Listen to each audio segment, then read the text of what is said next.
ಹರೇ ಕೃಷ್ಣ. ಎಲ್ಲ ಕೇಳುಗರಿಗೂ ಶ್ರೀಮದ್ ಭಾಗವತದ ಅಧ್ಯಯನಕ್ಕೆ ಸ್ವಾಗತ. ಶ್ರೀಮದ್ ಭಾಗವತದ 8ನೆಯ ಸ್ಕಂದದಲ್ಲಿ ನಾವು ಸಮುದ್ರ ಮಥನದ ವಿಷಯವನ್ನು ತಿಳಿದುಕೊಳ್ಳುತ್ತಿದ್ದೇವೆ. ಅಸುರರಿಂದ ಬಾಧೆಗೊಳಗಾದಂತಹ ದೇವತೆಗಳು ಬ್ರಹ್ಮದೇವನಲ್ಲಿ ರಕ್ಷಣೆಯನ್ನು ಬೇಡುತ್ತಾರೆ. ಆಗ ಬ್ರಹ್ಮದೇವನು ದೇವೋತ್ತಮ ಪರಮಪುರುಷನನ್ನು ನೆನೆದುಕೊಂಡು ದೇವತೆಗಳಿಗೆ ಪರಿಹಾರವನ್ನು ನೀಡುತ್ತಾರೆ. ದೇವೋತ್ತಮ ಪರಮಪುರುಷನು ಎಲ್ಲರಿಗೂ ಸಮಾನನಾದವನು. ಭಗವದ್ಗೀತೆಯಲ್ಲೇ ದೃಢಪಡಿಸಿರುವಂತೆ ಸಮೋಹಂ ಸರ್ವಭೂತೇಷು ನಮೇ ದ್ವೇಷ್ಯೋಸ್ತಿ ನ ಪ್ರಿಯಃ ಯೇ ಭಜಂತಿತು ಮಾಂ ಭಕ್ತ್ಯ ಮಯಿತೇತೇಷು ಚಾಪ್ಯಹಂ. ನಾನು ಯಾರಲ್ಲಿಯೂ ಮತ್ಸರಿಸುವುದಿಲ್ಲ, ಅಥವಾ ನಾನು ಯಾರ ಪಕ್ಷಪಾತಿಯೂ ಆಗಿರುವುದಿಲ್ಲ. ನಾನು ಸರ್ವರಿಗೂ ಸಮಾನನು. ಆದರೆ ಯಾರೇ ಆದರೂ ನನಗೆ ಭಕ್ತಿಯಿಂದ ಸೇವೆ ಸಲ್ಲಿಸುವವನು ನನ್ನ ಗೆಳೆಯನಾಗಿರುತ್ತಾನೆ, ನನ್ನಲ್ಲಿರುತ್ತಾನೆ, ನಾನೂ ಅವನ ಗೆಳೆಯನಾಗಿರುತ್ತೇನೆ. ಭಗವಂತನು ಪಕ್ಷಪಾತವಿಲ್ಲದವನಾದರೂ ಅವನು ತನ್ನ ಭಕ್ತರಿಗೆ ವಿಶೇಷವಾದ ಅವಧಾನವನ್ನು ನೀಡುತ್ತಾನೆ. ಆದುದರಿಂದ ಭಗವದ್ಗೀತೆಯಲ್ಲಿ ಭಗವಂತನು ಹೇಳುತ್ತಾನೆ, ಪರಿತ್ರಾಣಾಯ ಸಾಧೂನಾಂ ವಿನಾಶಾಯ ಚ ದುಷ್ಕೃತಾಂ ಧರ್ಮ ಸಂಸ್ಥಾಪನಾರ್ಥಾಯ ಸಂಭವಾಮಿ ಯುಗೇ ಯುಗೇ. ಸಾಧುಗಳನ್ನು ರಕ್ಷಿಸುವುದಕ್ಕಾಗಿಯೂ ಮತ್ತು ದುರುಳರನ್ನು ನಾಶ ಮಾಡುವುದಕ್ಕಾಗಿಯೂ ಧರ್ಮತತ್ವಗಳನ್ನು ಪುನಃ ನೆಲೆಗೊಳಿಸುವುದಕ್ಕಾಗಿಯೂ ನಾನು ಯುಗ ಯುಗಗಳಲ್ಲಿಯೂ ಅವತರಿಸುತ್ತೇನೆ. ಯಾವೊಬ್ಬನ ರಕ್ಷಣೆಯ ವಿಷಯದಲ್ಲಿ ಅಥವಾ ನಾಶದ ವಿಷಯದಲ್ಲಿ ಭಗವಂತನಿಗೆ ಯಾವ ಸಂಬಂಧವೂ ಇರುವುದಿಲ್ಲ. ಆದರೆ ಈ ಭೌತಿಕ ಜಗತ್ತಿನ ಸೃಷ್ಟಿ, ಸ್ಥಿತಿ ಮತ್ತು ಲಯಕ್ಕಾಗಿ ಅವನು ತೋರಿಕೆಗೆ ಸಾತ್ವಿಕ ಗುಣದಲ್ಲಿ ಇಲ್ಲವೇ ರಜೋಗುಣದಲ್ಲಿ ಅಥವಾ ತಮೋಗುಣದಲ್ಲಿ ಪ್ರವರ್ತಿಸಬೇಕಾಗುತ್ತದೆ. ಹೇಗಿದ್ದರೂ ವಾಸ್ತವಿಕವಾಗಿ ಅವನು ಪ್ರತಿಯೊಬ್ಬನ ಪರಮಪ್ರಭುವಾಗಿರುತ್ತಾನೆ. ಒಬ್ಬ ರಾಜನು ಶಾಸನ ಸುವ್ಯವಸ್ಥೆಯ ಪಾಲನೆಗಾಗಿ ಕೆಲವು ವೇಳೆ ಯಾರೋ ಒಬ್ಬನನ್ನು ಶಿಕ್ಷಿಸುವ ಹಾಗೆ ಅಥವಾ ಬಹುಮಾನವನ್ನು ನೀಡುವ ಹಾಗೆ ದೇವೋತ್ತಮ ಪರಮಪುರುಷನು ತನಗೆ ಈ ಭೌತಿಕ ಜಗತ್ತಿನ ಚಟುವಟಿಕೆಗಳೊಂದಿಗೆ ಏನೂ ಸಂಬಂಧವಿಲ್ಲದೇ ಇದ್ದರೂ ಕೆಲವು ವೇಳೆಯಲ್ಲಿ ಕಾಲ, ದೇಶ ಮತ್ತು ಉದ್ದೇಶಾನುಸಾರ ವಿವಿಧ ಅವತಾರಗಳಾಗಿ ಗೋಚರಿಸುತ್ತಾನೆ. ಭೌತಿಕ ಶರೀರಗಳನ್ನು ಸ್ವೀಕರಿಸಿರುವ ಜೀವಿಗಳ ಸಾತ್ವಿಕ ಗುಣವನ್ನು ಆಮಂತ್ರಿಸುವ ಕಾಲವೀಗ ಒದಗಿ ಬಂದಿದೆ. ಸಾತ್ವಿಕ ಗುಣವು ಪರಮಪ್ರಭುವಿನ ಶಾಸನವನ್ನು ನೆಲೆಗೊಳಿಸಲಿಕ್ಕಾಗಿ ಇರುವಂತಹದ್ದು. ಅದು ಸೃಷ್ಟಿಯ ಅಸ್ತಿತ್ವವನ್ನು ಕಾಯ್ದುಕೊಳ್ಳುವುದು. ದೇವೋತ್ತಮ ಪರಮಪುರುಷನ ಆಶ್ರಯವನ್ನು ಪಡೆಯಲು ಇದು ಸಕಾಲವಾಗಿರುತ್ತದೆ. ಅವನು ಸ್ವಾಭಾವಿಕವಾಗಿ ದೇವತೆಗಳಿಗೆ ಅತ್ಯಂತ ದಯಾಮಯನೂ ಪ್ರಿಯನೂ ಆಗಿರುವುದರಿಂದ ನಿಶ್ಚಯವಾಗಿ ನಮ್ಮ ಮೇಲೆ ಒಳ್ಳೆಯ ಅದೃಷ್ಟವನ್ನು ದಯಪಾಲಿಸುವನು. ಭೌತಿಕ ಜಗತ್ತನ್ನು ಸತ್ವಗುಣ, ರಜೋಗುಣ ಮತ್ತು ತಮೋಗುಣ ಎಂಬ ಹೆಸರುಳ್ಳ 3 ಬಗೆಯ ಪ್ರಕೃತಿ ಗುಣಗಳು ನಡೆಯಿಸುತ್ತವೆ. ರಜೋಗುಣದಿಂದ ಭೌತಿಕವೆನಿಸುವ ಪ್ರತಿಯೊಂದೂ ಸೃಷ್ಟಿಗೊಳ್ಳುತ್ತದೆ.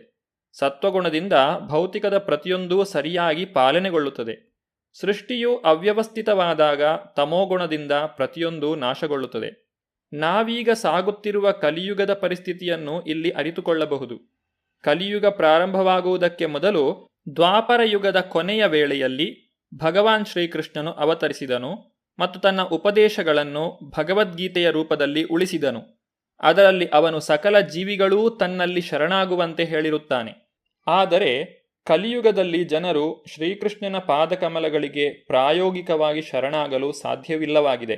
ಈ ಕಾರಣದಿಂದ 500 ವರ್ಷಗಳ ಹಿಂದೆ ಭಗವಂತನಿಗೆ ಶರಣಾಗುವ ಬಗ್ಗೆ ಮತ್ತು ಪರಿಶುದ್ಧಗೊಳ್ಳುವ ಬಗ್ಗೆ ಜನಸಾಮಾನ್ಯರಿಗೆ ತಿಳಿಸಿಕೊಡಲು ಶ್ರೀಕೃಷ್ಣನು ಶ್ರೀ ಚೈತನ್ಯ ಮಹಾಪ್ರಭುಗಳಾಗಿ ಬಂದರು.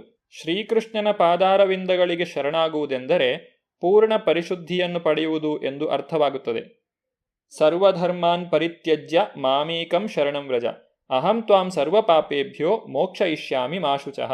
ಧರ್ಮದ ವಿವಿಧ ಪ್ರಕಾರಗಳನ್ನೆಲ್ಲ ತ್ಯಜಿಸು ಮತ್ತು ಕೇವಲ ನನಗೊಬ್ಬನಿಗೆ ಮಾತ್ರ ಶರಣಾಗು. ನಾನು ನಿನ್ನನ್ನು ಎಲ್ಲ ಪಾಪಕೃತ್ಯದಿಂದಲೂ ಬಿಡುಗಡೆ ಮಾಡುವೆನು, ಹೆದರಬೇಡ. ಈ ರೀತಿಯಲ್ಲಿ ವ್ಯಕ್ತಿಯು ಶ್ರೀಕೃಷ್ಣನ ಪಾದಕಮಲಗಳಿಗೆ ಶರಣಾದೊಡನೆಯೇ ನಿಶ್ಚಯವಾಗಿ ಎಲ್ಲ ಕಲ್ಮಶಗಳಿಂದ ಮುಕ್ತನಾಗುವನು. ಕಲಿಯುಗವು ಕಲ್ಮಶಮಯವಾಗಿರುತ್ತದೆ. ಇದನ್ನು ಶ್ರೀಮದ್ ಭಾಗವತದಲ್ಲಿ ವರ್ಣಿಸಲಾಗಿದೆ. ಕಲೇರ್ದೋಷ ನಿಧೇ ರಾಜನ್ ಅಸ್ತಿ ಹೇಕೋ ಮಹಾನ್ ಗುಣಃ ಕೀರ್ತನಾದೇವ ಕೃಷ್ಣಸ್ಯ ಮುಕ್ತಸಂಗ ಪರಂ ವ್ರಜೇತ್. ಈ ಕಲಿಯುಗವು ಅಪರಿಮಿತ ದೋಷಗಳಿಂದ ತುಂಬಿದೆ. ವಾಸ್ತವಿಕವಾಗಿ ಅದೊಂದು ದೋಷದ ಸಮುದ್ರದಂತಿದೆ. ಆದರೆ ಒಂದು ಸದವಕಾಶ, ಒಂದು ಸುಸಂದರ್ಭವಿದೆ. ಕೀರ್ತನಾದೇವ ಕೃಷ್ಣಸ್ಯ ಮುಕ್ತಸಂಗ ಪರಂ ವ್ರಜೇತ್. ಹರೇ ಕೃಷ್ಣ ಮಹಾಮಂತ್ರದ ಕೀರ್ತನೆಯನ್ನು ಮಾಡುವುದರಿಂದ ಮಾತ್ರ ವ್ಯಕ್ತಿಯು ಕಲಿಯುಗದ ಕಲ್ಮಶದಿಂದ ಮುಕ್ತನಾಗಬಲ್ಲನು ಮತ್ತು ತನ್ನ ಮೂಲದ ಆಧ್ಯಾತ್ಮಿಕ ಶರೀರದಲ್ಲಿ ಭಗವದ್ಧಾಮಕ್ಕೆ ಹೋಗಿ ಸೇರಬಲ್ಲನು. ಇದು ಕಲಿಯುಗದ ಸದವಕಾಶವಾಗಿರುತ್ತದೆ.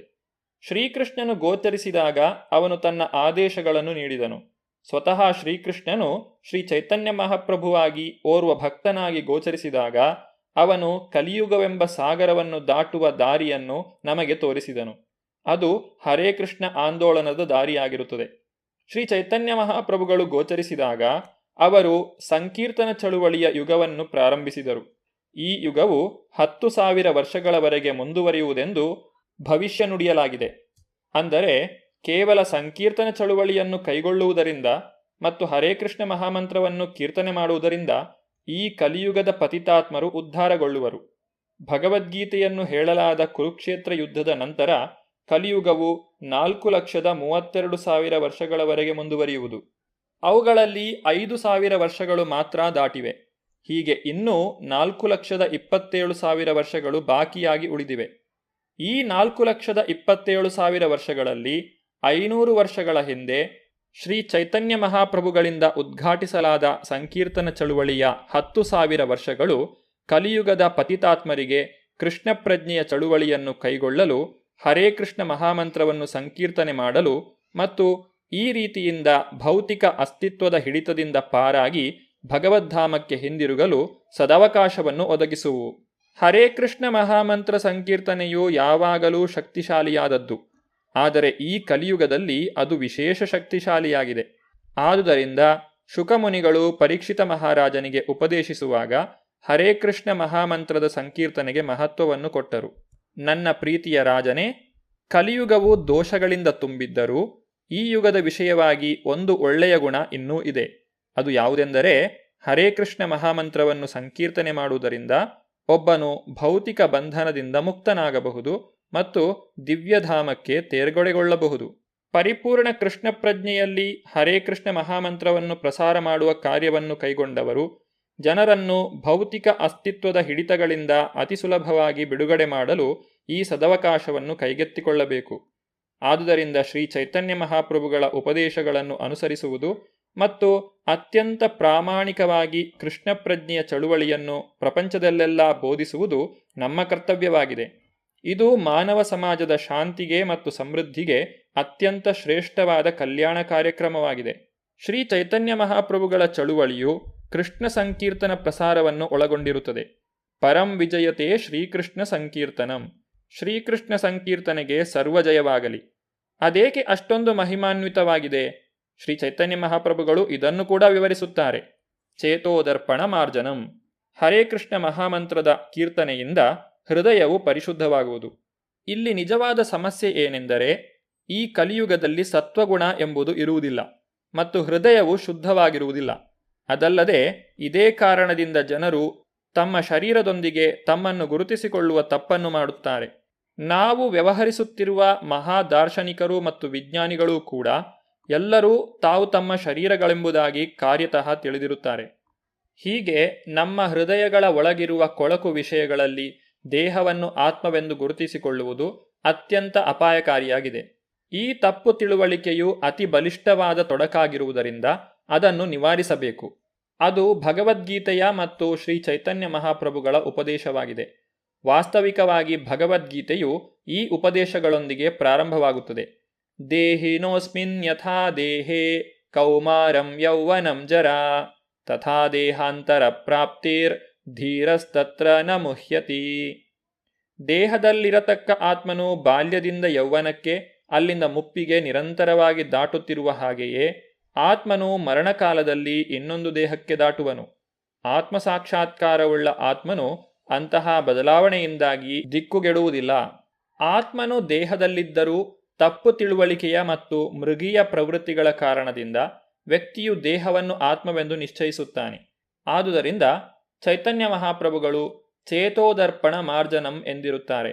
ತಪ್ಪು ತಿಳುವಳಿಕೆಯಿಂದ ತುಂಬಿದ ಹೃದಯದ ಒಳಭಾಗವನ್ನು ಶುಚಿಗೊಳಿಸಲು ಶ್ರೀಕೃಷ್ಣ ಸಂಕೀರ್ತನದ ಮೂಲಕ ಮಾತ್ರವೇ ಸಾಧ್ಯವಾಗುವುದು. ಕೃಷ್ಣ ಪ್ರಜ್ಞಾ ಆಂದೋಲನದ ಮುಖಂಡರು ಪತಿತಾತ್ಮರನ್ನು ಭೌತಿಕ ಜೀವನದ ತಪ್ಪು ತಿಳುವಳಿಕೆಯಿಂದ ಉದ್ಧರಿಸುವುದಕ್ಕಾಗಿ ಅವರಲ್ಲಿ ಕರುಣೆಯನ್ನು ಕಾಣಲು ಬಹು ಪ್ರಾಮಾಣಿಕವಾಗಿ ಈ ಅವಕಾಶವನ್ನು ತೆಗೆದುಕೊಳ್ಳುತ್ತಾರೆ. ಭೌತಿಕ ಜಗತ್ತಿನಲ್ಲಿ ಒಬ್ಬ ವ್ಯಕ್ತಿಯು ಯಾವ ರೀತಿಯಲ್ಲಿಯೂ ಸುಖವಾಗಿರಲು ಸಾಧ್ಯವಿಲ್ಲ. ಭಗವದ್ಗೀತೆಯಲ್ಲಿ ತಿಳಿಸಿರುವಂತೆ ಆ ಬ್ರಹ್ಮ ಭುವನಾಲ್ಲೋಕ ಪುನರಾವರ್ತಿನೋ ಅರ್ಜುನ. ಈ ಭೌತಿಕ ಜಗತ್ತಿನಲ್ಲಿ ಅತ್ಯುನ್ನತ ಲೋಕದಿಂದ ಅತ್ಯಂತ ಅಧೋಲೋಕದವರೆಗೆ ಎಲ್ಲವೂ ದುಃಖಕರ ಪ್ರದೇಶಗಳಾಗಿವೆ. ಅಲ್ಲೆಲ್ಲ ಪುನರಾವರ್ತನೆಗೊಂಡು ಹುಟ್ಟು ಸಾವುಗಳು ಸಂಭವಿಸುತ್ತಿರುತ್ತವೆ. ಆತ್ಮತತ್ವದ ಇನ್ನಷ್ಟು ವಿಚಾರಗಳನ್ನು ನಾವು ಮುಂದಿನ ಸಂಚಿಕೆಯಲ್ಲಿ ನೋಡೋಣ. ಧನ್ಯವಾದಗಳು. ಹರೇ ಕೃಷ್ಣ.